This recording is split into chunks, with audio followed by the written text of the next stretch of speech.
So, I'd like to start with this sort of anecdote. Last week I was in my office at the journalism school and I received a phone call from a woman who I believe was from western Iowa. She was so mad it was really hard to tell. She was mad at me for helping to bring you here. Mad at you for your role in beginning the war in Iraq. And I really tried to get a word in edgewise as she talked, but it was difficult. And she said, that man is responsible for the deaths of our soldiers, and we just buried another one today. And I realized she had just been to a funeral of a soldier. If you had been there with me, how would you have answered her in that call? Shameful! First of all, I've met with, the President met with a lot of the families who've lost someone in Afghanistan. Liar! And let him talk, would you, geez? This guy really got here. No, the guy in the white beard. This guy right here. I've had to staff those meetings. I've had to meet with moms and dads and sons and daughters. Liar! Jesus! Of people who Criminal! in Afghanistan and Iraq. War criminal! Here in Iowa!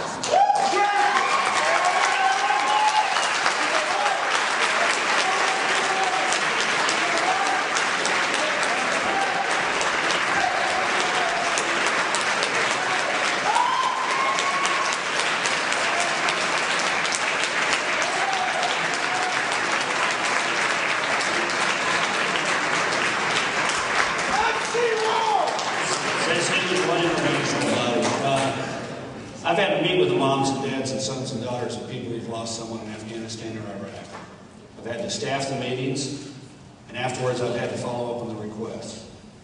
I've had to check on the checks that haven't arrived, and the markers, the grade markers that haven't been set up yet, the flags that the stepmom and the dad got, but the stepdad and the mom didn't get. Do you shed a single tear? I've shed a lot of tears. And I'll tell you what, I've also been inspired. Because most of those people feel very strongly that their son and daughter should not have died in vain. I want to tell you about the story about one. I want to tell you about the story about one.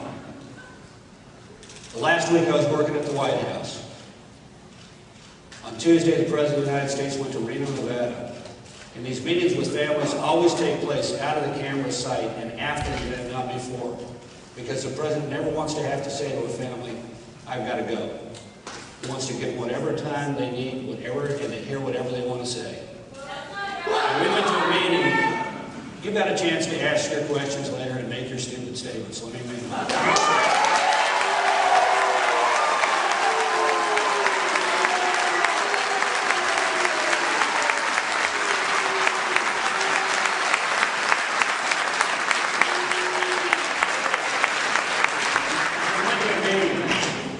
There were 13 families that day. The President had not been to Reno since the balloon went up in Afghanistan. So 13 families who'd lost somebody in northern Nevada or eastern California was their first chance to meet with the President. And we went to about the 10th family. These are hard meetings, and you bet I cry. I'm an emotional kind of a person, and you cannot sit in the room and listen to people who have experienced loss beyond understanding and not be touched. And we went into this room. And there sitting in the room was a bright young Marine second lieutenant, and his mom and his dad. And his older brother had died in Iraq. You didn't? No, the enemy did it. The enemy did it.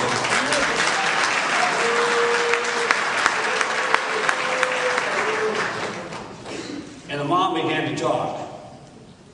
And I was really, it was unbelievable how passionate and powerful and calm she was. Talking about her loss, about her pride in her two sons, how when her oldest son enlisted in the Marine Corps, 9 months later her younger son enlisted in Marine ROTC. She talked about the final messages she had from the battlefield, from her son, how committed and passionate he was about the cause, and so was she. She talked about what the outcome in Iraq meant to her, her family, and the future of our country and the world. And she was powerful. It was unbelievably powerful. And the whole time she was talking, her husband was sitting there, and he wasn't saying anything. In fact, he was fidgeting a little bit. Now, I've been to so many of these, I can tell, you know, there are deeply conflicting emotions in the same family.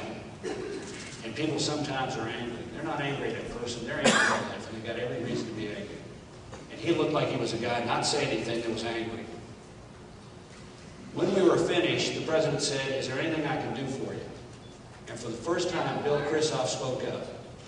He said, "Yes, Mr. President, there's something you can do for me." He said, "I'm 61 years old and I'm an orthopedic surgeon, and I'm a pretty good orthopedic surgeon. In March, my son Austin goes into combat. And when he goes into combat, I'd like to be in the Marine Medical Reserve and go into combat with him. But they won't let me into the Marine Medical Reserve because I'm 61 years old. Will you do me a favor, Mr. President, and give me a waiver?" And he said, "Talk with Rove." We exchanged cards, and the next day I got a pack of material. And he is the best orthopedic surgeon in northern Nevada, and is 61 years old and in great health. I put together his materials, and on Thursday, the day before I left the White House, Pete Pace, the chairman of the Joint Chiefs of Staff, was coming over, and I gave the materials to him and said the president would like you to grant him a waiver if at all possible. About 5 weeks later, I got a note from Bill Kristoff inviting me to his commissioning as a Marine Medical Reservist.